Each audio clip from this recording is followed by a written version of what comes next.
It is my favorite part of the show. Time now for the Sports Guys. David Sears joins me as Larry takes a weekend off during the Cowboys bye week. Thanks for helping out again tonight here. Now, what do you think? That the Cowboys have traded for Amari Cooper? Are the offensive woes over? No.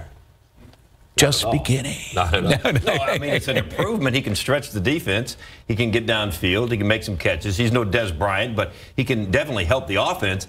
But you still have to have a quarterback who can get the ball to him, right? You can't get the ball to your receivers if you're laying on your back or right. Your offensive line has to block for you, right? Got you. Place. So you can't do that, and you've got to start getting. Dak's got to get more accurate. I mean, how many times did he miss Cole Beasley last week in Washington when he could have hit him in stride and maybe got a touchdown there at the end and won, and he overthrew him on another? I think he just has to get more disciplined about his checkdowns. You know, here's one, here's those, and then at the same time, overall, they just have to block better because once they get together, now you have to get the timing down, and that's not going to be overnight. That's going to take a couple of games and some workouts to do that. The Texans now won 5 in a row. Just how many more can they take before this streak is over? I brought my cheat sheet. They got the Broncos. They have Broncos next, and they have the bye week, right? And they got, and then I think they could beat the Broncos. Yeah.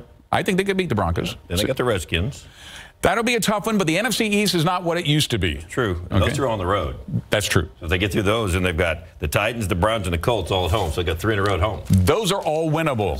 So we could have a lot more wins before this thing is over. Who would have thought the Rams would be 8-0 at the halfway mark of the season and the only undefeated team left in the entire league with 3 San Antonio connections? Malcolm Brown, Josh Reynolds, and Ramon Richards, who, by the way, is on the practice squad.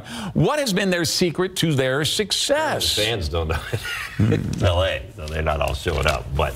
That is true. I have to tell you a quick story at training camp, right? We walk up to the training camp because we were going to visit with them for that day when the Cowboys had off, and I look at the media tent, I go like, Where's the media? Exactly. We were the media that day. We were the media. And in fact, everybody else from the media that showed up were all from Cowboys camp covering the Rams camp. True story. In L.A. In L.A. Covering the Rams. Yes.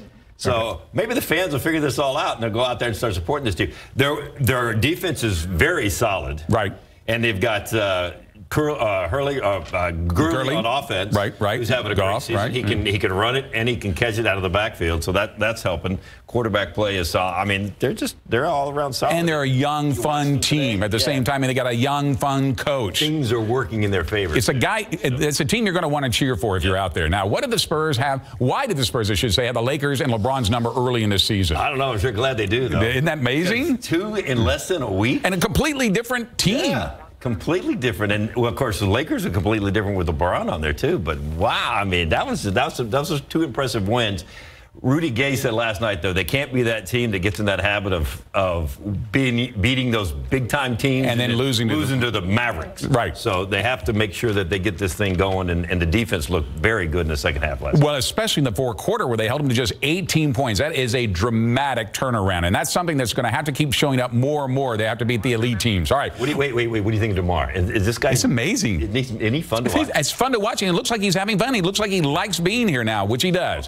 What did you think of the dust-up at the end of the Longhorns loss to the Cowboys at Oklahoma State when Tom Herman stormed onto the field after he thought Mike Gundy was going after one of his players who decided to charge the quarterback in the victory formation? Okay, my first question is, what is Breckman Hager doing? True. I'll give you that. It's frustration. I understand that. And after the game, both coaches got together and they kind of explained it. You coach your players, I'll coach mine. And then, you know, Gundy's trying to explain to him, hey, I was trying to keep this from, blowing up into something that it didn't need to blow up into and get pretty ugly. But I go back to the Hager. What was he doing? But at the same time, when Gundy was coming out of the field, I didn't see him yelling or going in any direction to Hager. Maybe Herman had a different perspective on his sideline, but that shocked me even more that all of a sudden Herman's had to be dragged off the field. All right, that does it for the Sports Guys.